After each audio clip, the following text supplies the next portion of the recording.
Hello students, मैं कविता शर्मा आज आपको 12th क्लास का प्रोज का सेकंड चैप्टर पढ़ाने जा रही हूँ, जिसका टाइटल है अ फेलो ट्रैवलर, जिसके लेखक है एजी Gardiner.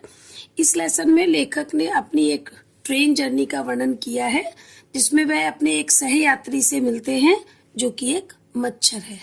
Let's start. First paragraph, I don't know which of us got into the carriage first. क्योंकि लेखक स्वयं के बारे में एक एक्सपीरियंस बता रहे हैं, तो वो कहते हैं आई डोंट नो, मैं नहीं जानता, विच ऑफ अस, हम में से कौन, got into the carriage first, पहले डिब्बे में चढ़ा। क्योंकि वो एक ट्रेन में यात्रा कर रहे हैं, तो उसमें वो कहते हैं कि मुझे हमें नहीं पता कि पहले कौन चढ़ा था। इंडीड, वास्तव में, आई डिड नॉट नो, मैं नहीं जानता था, he was in the carriage at all, कि वो पहले से डिब्बे में था, फॉर सम टाइम, कुछ समय से। It was the last train from London to a Midland town, London से मिडलैंड टाउन की ये बिल्कुल अंतिम ट्रेन थी। अ स्टॉपिंग ट्रेन, रुक रुक कर चलने वाली train. And infinitely leisurely train, एक निश्चित रूप से आराम का आभास दिलाने वाली train. One of those trains, उन ट्रेन में से एक, which give you an understanding, जो आपको एक समझ दे दे, ऑफ एटर्निटी, अनंतता, यानी आपका कब यात्रा खत्म होगी उसका आवाज करा दे, ऐसी ट्रेन। इट वॉज टॉलिबरी फुल, ये पर्याप्त भरी हुई थी। व्हेन इट स्टार्टेड, जब ये शुरू हुई चलना। बट एज वी स्टॉप्ड, लेकिन जैसे जैसे रुके, एट द सबर्न स्टेशन यानी छोटे छोटे स्टेशन पर जैसे जैसे ट्रेन रुकी, द ट्रेवलर्स अलाइटेड, यात्री उतरते गए, इन वंस एंड टोज, एक एक दो दो करके। एंड बाय द टाइम, और एक समय पर, we had left the outer ring of London, outer ring of London यानी लंदन के जब हम आउटर रिंग पर ही हम छोड़ के आगे बढ़े थे, बिहाइंड, उस समय पर उसने पाया, आई वॉज अलोन, मैं अकेला था, और rather I thought I was alone, और निश्चित रूप से मैंने सोचा कि मैं बिल्कुल अकेला था। There is a pleasant sense of freedom about being alone in a carriage. इस पैराग्राफ में लेखक बताते हैं कि अगर हम कंपार्टमेंट में बिल्कुल अकेले हो तो क्या क्या आनंद ले सकते हैं। तो वो कहते हैं there is a pleasant sense of freedom, एक अलग ही प्रकार का स्वतंत्रता का आभास होता है, आनंददायक आभास होता है, अबाउट बीइंग अलोन, बिल्कुल अकेले होने का, इन ए कैरेज, एक डिब्बे में, ट्रेन के एक डिब्बे में, दैट इज जॉल्टिंग नॉइजली, जिसमें झटके करते हुए, शोर करती हुई, थ्रू द नाइट, रात के समय जब ट्रेन चलती है। इट इज लिबर्टी, आपको स्वतंत्रता होती है, एंड अनरेस्ट्रेंट, बिना किसी रुकावट के, इन एक वेरी एग्रीबल फॉर्म, एग्रीबल यानी सहमत रूप में, आप जैसे चाहे वो करने की आपको स्वतंत्रता होती है। You can do anything you like, आप जो चाहे वो कर सकते हैं। You can talk to yourself, आप अपने आप से बातचीत कर सकते हैं। As loud as you please, इतनी तेज जितने में आप खुश हो सके। And no one will hear you, कोई भी आपको नहीं सुनेगा। You can have that argument out with the Johns, आप किसी जॉन यानी अपने किसी भी दुश्मन को मानकर उससे आर्ग्यूमेंट कर सकते हैं, बहस कर सकते हैं। एंड रोल हिम, और नीचे लुढ़का सकते हैं उसे, ट्रिम्फेंटली यानी जमीन में जीत हासिल करते हुए उसे नीचे, इन द डस्ट, धूल में लुढ़का सकते हैं। Without fear of counter stroke, बिना किसी हमले के डर के। You can stand on your head, आप अपने सिर के बल खड़े हो सकते हैं। And no one will see you, आपको कोई नहीं देखेगा। यू कैन सिंग, आप गा सकते हैं। और डांस अ टू स्टेप, एक दो स्टेप की डांस कर सकते हैं। प्रैक्टिस अ गोल्फ स्ट्रोक खेलने की प्रैक्टिस कर सकते हैं। और play marbles on the floor, फर्श पर मार्बल कंचे खेल सकते हैं। विदाउट लेट और हिंड्रेंस, बिना किसी हिंड्रेंस के, रुकावट के। You can open the window और शट इट, आप खिड़की खोल सकते हैं और इसे बंद कर सकते हैं। विदाउट प्रोवोकिंग ए प्रोटेस्ट, बिना किसी प्रोटेस्ट, बिना किसी विरोध के, उत्तेजना के। कोई आपसे विरोध करे तो आप उत्तेजित हो जाते हैं, तो बिना किसी विरोध की, उत्तेजना के, आप खिड़की खोल और बंद कर सकते हैं। You can open both windows और शट बोथ, दोनों खिड़की खोल सकते हैं, बंद कर सकते हैं। Indeed you can go on opening them and shutting them, वास्तव में आप उन्हें खोलते हुए और बंद करते रह सकते हैं। As a sort of festival of freedom, स्वतंत्रता के आनंद के एक प्रकार के रूप में, स्वतंत्रता का आनंद लेने के लिए। You can have any corner you choose, आप कोई भी कोना चुन सकते हैं। And try all them in turn, बारी बारी से उसमें जा सकते हैं। You can lie at full length at full length on the questions. आप क्वेश्चन पर गद्दियों पर पूरी लंबाई से लेट सकते हैं and enjoy the luxury of, और उस विलासिता का आनंद ले सकते हैं ब्रेकिंग द रेगुलेशंस, उन नियमों को तोड़ने का, and possibly the heart of A DRA herself. जो DRA एक संस्था है जो नियमों को बनाती है, उसके बनाए गए नियमों को तोड़ने का आनंद ले सकते हैं। और only DRA will not know, DRA को भी नहीं पता चलेगा that her heart is broken, कि उसके हार्ट को मीन्स उसके बनाए गए नियमों को तोड़ा है। You have escaped even DRA, और आप इन सब से भी DRA के बनाए गए उस बंधनों से, नियमों से भी उनसे बच सकते हो, और वो आपको नहीं पकड़ सकते। लेकिन नेक्स्ट पैराग्राफ में वो बताता है कि लेखक ने क्या किया। वो कहता है ऑन दिस नाइट, इस रात में, I did not do any of this things. उसके मन में ये सब बातें आती है, पर वो कहता है मैंने इनमें से कुछ भी नहीं किया। They did not happen to occur to me, ये मेरे साथ घटित नहीं हुई। वॉट आई डिड, जो मैंने किया, वॉज मच मोर ऑर्डिनरी, वो बहुत साधारण सा था। When the last of my fellow passengers had gone, जब मेरा अंतिम सहयात्री चला गया, तो I put down my paper, मैंने अपना पेपर रखा, stretched my arms and my legs, अपने हाथ पैर फैलाए, stood up, खड़ा हुआ, and looked out of the window, खिड़की से बाहर देखा, on the calm summer night, उस ठंडी गर्मी की रात में, through which I was journeying, जिसकी में मैं यात्रा कर रहा था। यानी वो बताता है कि मैंने नॉर्मल सा अब क्या किया, एक अपना पेपर जो पढ़ रहा था वो रख दिया, हाथ पैर फैलाए, खड़ा हुआ, खिड़की से बाहर देखा, उस ठंडी गर्मी की रात में देखा जिसमें मैं यात्रा कर रहा था।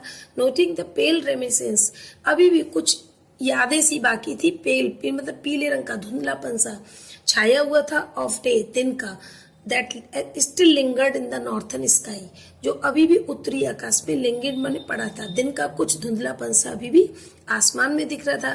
क्रॉस द कैरेज डिब्बे को मैंने पार किया, and looked out of the other window, दूसरी खिड़की से बाहर देखा, लिट अ सिगरेट जलाई, सेट डाउन बैठ गया, and began to read again, और फिर से पढ़ने लगा। इट वॉज देन, तभी, आई वॉज बिकेम अवेयर, मैं सचेत हो गया, ऑफ माई फेलो ट्रेवलर, अपने सहयात्री से। ही केम, वह आया, and set on my nose, और मेरी नाक पर बैठ गया। He was one of those, वो उनमें से एक था। He was one of those यानी वो उनमें से एक था, विंगी, पंखों वाला, और निप्पी मतलब थोड़ा शरारती सा, और इंट्रेप्ट यानी एक निडर सा इंसेक्ट्स, कीड़ा, दैट वी कॉल वेग्युली, जिसे हम भद्देपन से बुलाते हैं मॉस्किटोज, मच्छर। I flicked him off my nose, मैंने फ्लिक ऑफ कर दिया, उसे उड़ा दिया अपनी नाक से। And he made a tour of the compartment, उसने डिब्बे का पूरा एक दौरा किया। इन्वेस्टिगेटेड इट्स 3 डायमेंशंस, उसने वहां की सब ऊंचाई, लंबाई, चौड़ाई को सबको इन्वेस्टिगेट, जांच पड़ताल की। विजिटेड ईच विंडो, प्रत्येक खिड़की को देखा। फ्लटर्ड राउंड द लाइट के चारों तरफ फड़फड़ाया। डिसाइडेड, निश्चय कर लिया, that there was nothing so interesting, कि वहां कोई भी चीज इतनी रुचिकर नहीं है, एज दैट लार्ज एनिमल, जितना वो बड़ा जानवर, इन द कॉर्नर, कोने में। केम, आया, and had a look at my neck, और मेरे गर्दन की तरफ घूरा उसने, घूरना मतलब लगातार देखा। Next paragraph, I flicked him of again, मैंने उसे फिर उड़ा दिया। ही स्केप्ड अवे, वह उड़ गया। टुक अनदर जाउंट राउंड, दूसरा उसने फिर दौरा किया। द कंपार्टमेंट, डिब्बे का। रिटर्न, लौटा। एंड सीटेड हिमसेल्फ, अपने आप को बिठा दिया। इम्प्यूडेंटली, धृष्टता से, जैसे किसी से बात की जाए, मना करा जाए किसी चीज को, वो बार बार करता है, तो इम्प्यूडेंटली, बहुत धृष्टता से। On the back of my hand, मेरे हाथ के पिछले हिस्से पर। इट्स एनफ, बहुत हो गया। आई सेड, मैंने कहा। Magnanimity has its limits, important paragraph है। उदारता की भी एक सीमा होती है। Twice you have been warned, तुम्हें 2 बार चेतावनी दी जा चुकी है। That I am someone in particular, मैं अपने आप में कोई विशेष व्यक्ति हूँ। दैट माई अगेस्ट पर्सन, मेरे इस सुंदर अच्छे शरीर पर। रिसेंट द टिकलिंग, एक अजीब सी गुदगुदाहट महसूस होती है। इम्पर्शियस ऑफ द स्ट्रेंजर्स, किसी भी अजनबी के बेहुदगी से या बदतमीजी से, ये जो दिया है वर्ड इम्पर्सिपियंस, यानी आपकी किसी भी अजनबी की बेखुदगी या बदतमीजी करने से टिकलिंग महसूस होती है, जो आप कर रहे हैं वो गलत है। I assume the black cap, मैं अपने आप को मानता हूँ ब्लैक कैप यानी जज, मैं इस समय अब अपने आप को जज मानता हूँ। I condemn you to death, मैं तुम्हें मौत की सजा सुनाता हूँ। जस्टिस डिमांड्स इट, न्याय की यह मांग है। And the court awards it, और दरबार का ये तकाजा है, यानी दरबार भी यही चाहता है। द काउंट्स अगेंस्ट यू, तुम्हारे विरुद्ध आरोप आर मैनी, बहुत सारे हैं। यू आर वैग्रेंट, तुम आवारा हो। You are a public nuisance, तुम पब्लिक को, जनता को परेशान करने वाले हो। You are travelling without a ticket, तुम बिना टिकट के यात्रा कर रहे हो। You have no meat coupon, तुम्हारे पास मीट कूपन भी नहीं है, और फिर भी तुम लोगों का खून पी रहे हो। फॉर दीज, इनके लिए, एंड मैनी अदर, और दूसरे, और मिस मैंड्रेस, और दूसरी और गलतियों, आरोपों के लिए। You are about to die, तुम मरने वाले हो। I struck a swift lethal blow, मैंने एक तेजी से घूसा बनाया विद माई राइट हैंड, यानी लेथल ब्लो, एक बड़ा सा घूसा बना करके राइट हैंड सीधे हाथ से उसकी तरफ चोट मारी। ही डोज्ड द अटैक, डोज्ड माने धोखा दे दिया, उसने उस हमले को विद एन आइसोलेट ईज, बहुत ही आसानी से। दैट ह्यूमिलेटेड मी, जिस बात से मैं ह्यूमिलेट हुआ यानी अपमानित हो गया। My personal vanity was aroused, मेरे अंदर का व्यक्तिगत स्वाभिमान अराउज्ड हो गया, जाग गया। आई लैंग्ड एट हिम, मैं उसकी तरफ दौड़ा। With my paper, with my hand and with my paper, अपने उस हाथ यानी घूसा बना के और पेपर को लेके। I jumped on the seat, seat पर कूदा। Pursued him round the lamp, lamp के चारों तरफ उसको परस्यू किया, पीछा किया। आई एडॉप्टेड, मैंने अपनाई। टैक्टिक्स ऑफ फेलाइन कनिंग, मैंने फेलाइन कनिंग यानी चालाक बिल्ली की सारी टैक्टिक्स यानी चालों को अपनाया। वेटिंग, इंतजार किया। टिल ही हैड अलाइटेड, उसके नीचे उतरने तक। अप्रोचिंग, पहुंचा। विद ए हॉरिबल स्टिलनेस, बहुत ही भयानक शांति के साथ। Striking with a sudden and terrible swiftness, बहुत तेजी से अचानक उस पर हमला करने के लिए। Next paragraph, it was all in when, in when माने बेकार, सब बेकार गया। ही प्लेड विद मी, वो मेरे साथ खेला। ओपनली, खुल करके। एंड ऑब्स्टेंशियसली, यानी दिखावे के लिए। ऐसा लग रहा था जैसे कि अब वो वास्तव में मेरा खून नहीं पीना चाहता था, बल्कि मेरे साथ खेलना चाहता था। लाइक ए स्किलफुल मेटाडोर, बिल्कुल ऐसे जैसे एक निपुण मेटाडोर होता है, एक बुल से लड़ने वाला व्यक्ति, उसे मेटाडोर बोलते हैं। तो स्किलफुल मेटाडोर की तरह फेनेसिंग राउंड, जो बहुत चालाकी से चक्कर काटता है। एन इन्फ्रेटेड बुल, एक क्रोधित बुल के सामने। इट वॉज ऑब्वियस, ये तो स्पष्ट था। That he was enjoying himself, वो अपने आप में आनंद ले रहा था। That it was for this, और इसी के लिए। That he had disturb my repose, इसी बात के लिए ही उसने मेरी रिपोज माने शांति को डिस्टर्ब यानी भंग किया था। He wanted a little sport, वो थोड़ा सा खेल चाहता था। एंड वॉट स्पोर्ट, और किस प्रकार का खेल।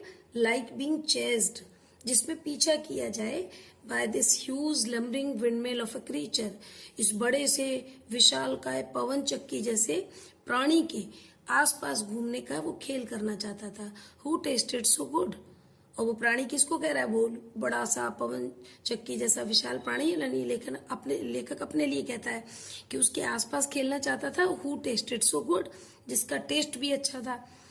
And seemed so helpless and so stupid, जो बिल्कुल असहाय और मूर्ख सा दिखता था।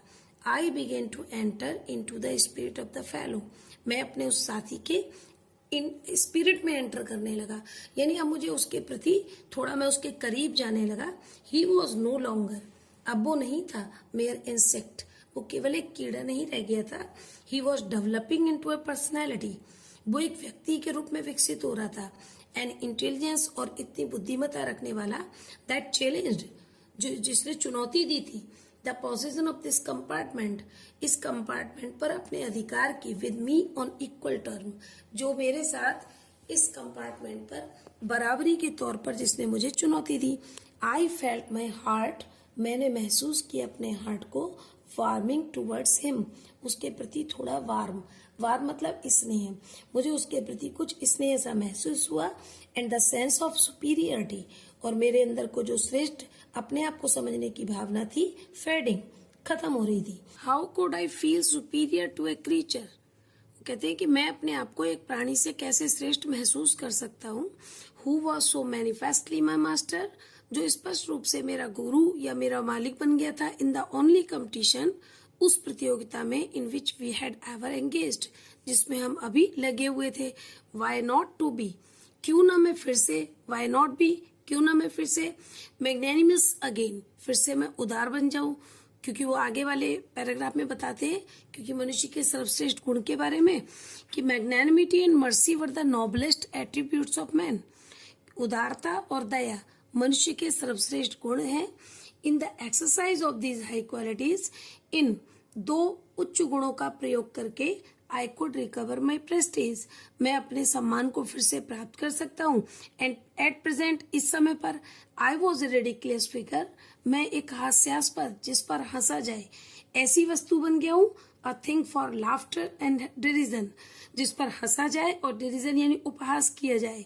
बाय बीइंग मर्सीफुल, दयावान होकर, I could reset the moral dignity of man, I could reset, मैं फिर से प्राप्त कर सकता हूँ, द मोरल डिग्निटी, एक नैतिक सम्मान को, ऑफ ए मैन, यानी मनुष्य के नैतिक सम्मान को मैं फिर से प्राप्त कर सकता हूँ। कब? दयावान बन के। And go back to my corner with honour, सम्मान से अपने कोने में जाके बैठ सकता हूँ। I withdraw the sentence of death, मैंने मौत के उस सेंटेंस को, जो मैंने मौत की सजा सुनाई थी, उसे छोड़ दिया। आई सेड, मैंने कहा, रिटर्निंग टू माई सीट, अपनी सीट पर आते हुए, I can not kill you, मैं तुम्हें मार नहीं सकता, but I can reprieve you, लेकिन मैं तुम्हें क्षमा करता हूँ। आई डू इट, मैं ऐसा करता हूँ। यानी वो उसे बताना चाहता था, जो मैंने किया है, कहा है, वही कर दिया है। Next paragraph, I took up my paper and he came and sat on it, ये कहने के बाद में मैंने अपना पेपर लिया, वह आया और उस पर बैठ गया। फुलिश फेलो, मूर्ख साथी। आई सेड, मैंने कहा, you have delivered your self into my hands, तुमने अपने आप को डिलीवरी कर दिया है, समर्पित कर दिया है मेरे हाथ में। I have but to give this respectable weekly organ of opinion, मैं अगर चाहूं तो, वो कहता है, मैं रेस्पेक्टेबल माने सम्मानित, weekly organ of opinion, weekly साप्ताहिक ऑर्गेन ऑफ ओपिनियन यानी विचारों का एक समूह, यानी इस साप्ताहिक समाचार पत्र पर आई स्मैक ऑन बोथ कवर्स, अगर इसके दोनों तरफ के कवर पर स्मैक कर दूं, दोनों को मिला दूं, यू आर ए कॉप्स, तुम एक लाश हो जाओगे। नीटली सैंडविच्ड, बिल्कुल ठीक में दब जाओगे। बिटवीन एन आर्टिकल, इन दो आर्टिकल के बीच में, on peace traps and another of mister the modesty of mister Hughes, इन दो टाइटल के बीच में अगर दो कवर को मिलाऊंगा तो तुम इनके बीच में सैंडविच बन जाओगे, दब जाओगे। But I shall not do it, लेकिन मैं ऐसा नहीं करूंगा। आई हैव रिप्रीव्ड यू, मैंने तुम्हें माफ कर दिया है, क्षमा कर दिया है। And I will satisfy you, और मैं तुम्हें ये सेटिस्फाई कर दूंगा, that when this large animal says a thing, कि जब भी ये बड़ा जानवर अपने लिए कहता है, मतलब ये बड़ा प्राणी सेज अ थिंग, कुछ भी कहता है, ही मीन्स इट, उसका कोई अर्थ होता है, वो उसे पूरा करता है। मोर ओवर, इसके अलावा, I no longer desire to kill you, इसके अलावा मेरी तुम्हारी इच्छा भी नहीं है कि तुम्हें मैं मारूं। दो थ्रू नोइंग यू बेटर, तुम्हें अच्छे से जानकर, I have come to feel, मुझे ऐसा महसूस होने लगा है, शैलय से, क्या मैं कहूँ, a sort of affection for you, तुम्हारे प्रति एक स्नेह। आई फैंसी, मैं कल्पना करता हूँ, दैट सेंट फ्रांसिस, कि वो सेंट फ्रांसिस भी would have called you little brother, तुमको एक छोटा भाई कहेंगे। यानी एक, अगर हम धर्म के रूप में भी देखें तो सबको, प्राणी को भाई माना जाता है, तो वो कहते हैं कि मैं, अगर कोई और भी तुम्हें देखे तो छोटा भाई कहेगा। I cannot go so far as that in Christian charity and civility, मैं नहीं चाहता हूं कि मैं इतने दूर तक जा सकूं, यानी ईसाइयों की जो चैरिटी एंड सिविलिटी, यानी उनकी उदारता और सभ्यता के बारे में जो बहुत ज्यादा तक कहना नहीं चाहता हूं। बट आई रिकॉग्नाइज, लेकिन मैं महसूस करता हूं, जानता हूं, ए मोर डिस्टेंट रिलेशनशिप, एक दूर की रिश्तेदारी, फॉर्च्यून हैज मेड अस। अब यहाँ पर वो इस यात्रा को ही एक फिलॉसफी में ले जाकर एक ऐसी यात्रा, जीवन की यात्रा से जोड़ देते हैं और कहते हैं कि फॉर्च्यून हैज मेड अस, भाग्य ने हमें बनाया है फेलो ट्रेवलर्स, एक सहयात्री। ऑन दिस समर नाइट, इस गर्मी की रात में, आई हैव इंटरेस्टेड यू, मैंने तुम में रुचि ली है, and you have entertain me, और तुमने मेरा मनोरंजन किया है। द ऑब्लिगेशन इज म्यूचुअल, हमारे एहसान आपस में पारस्परिक है, तुमने भी मुझ पर कुछ किया है, मैंने भी तुम्हारे साथ। एंड इट इज फाउंडेड, और ये आधारित है, ऑन द फंडामेंटल फैक्ट, इस मूलभूत तथ्य पर आधारित है, that we are fellow mortals, हम दोनों ही मॉर्टल हैं, नश्वर है, हमेशा के लिए दोनों में से कोई नहीं है। The miracle of life is ours is common, हम दोनों के जीवन का चमत्कार, and its mystery too, common है, एक जैसा है। ये कब जीवन है और कब ना रहे, इसके बारे में कुछ नहीं कह सकते। आई सपोज, मैं मानता हूँ, you don't know anything about your journey, कि तुम अपनी यात्रा के बारे में कुछ नहीं जानते हो। आई एम नॉट श्योर, और मुझे भी विश्वास नहीं है, that I know much about mine, कि मुझे मेरी यात्रा के बारे में ज्यादा पता हो। वी आर रियली, हम वास्तव में हैं, that you come to think of it, जब तुम इस बारे में सोचोगे, अ गुड डील अलाइक, बिल्कुल एक दूसरे के जैसे हैं, जस्ट एप्रिशंस, बिल्कुल ऐसी आत्माओं की तरह, that are and then are not, जो अभी हैं और कुछ समय बाद नहीं भी हैं। Coming out of the night into the lighted carriage, इस प्रकाशमान डिब्बे में रात्रि के समय में हम आए हैं। Fluttering around the lamp, lamp के चारों तरफ फड़फड़ाते हैं। फॉर अ वाइल, कुछ समय के लिए। सेम ऐसे ही मनुष्य भी जीवन में आता है, सारी चीजों को देख के उसके आसपास मंडराता है। सेम वहां पर भी वो यही कहता है कि हम इसके आसपास इधर उधर मंडराते हैं, जैसे ये मच्छर कर रहा है। And going out into the night again, और फिर से अपनी उसी दुनिया में वापस चले जाते हैं। परहैप्स, शायद, वो इतना उसे फिलॉसफी में जाके इसको सोचने लगा। लेकिन इसी बीच में लास्ट पैराग्राफ है, going on tonight sir, said a voice at the window, खिड़की पर एक आवाज आती है, सर आपको आज रात जाना है। It was a friendly porter, एक ये मैत्रीपूर्ण कुली की आवाज थी। गिविंग मी ए हिंट, जो मुझे हिंट दे रहा था, that this was my station, कि मेरा स्टेशन आ गया था। I must have been dozing, कि मैं डोजिंग यानी ऊँग रहा था, हल्की नींद सी थी। And seizing my hat and stick, अपने हैट को और स्टिक को सीज माने पकड़ते हुए, आई वेंट आउट, मैं बाहर निकल गया, into the cool summer night, उस ठंडी गर्मी की रात में। As I close the door of the compartment, जब मैंने अपने उस ट्रेन के डिब्बे का दरवाजा बंद किया, आई सॉ, मैंने देखा, माई फेलो ट्रेवलर, मेरा वो सहयात्री जो मेरे साथ यात्रा कर रहा था, फ्लटिंग राउंड द लैम्प, अभी भी लैम्प के चारों तरफ फड़फड़ा रहा था।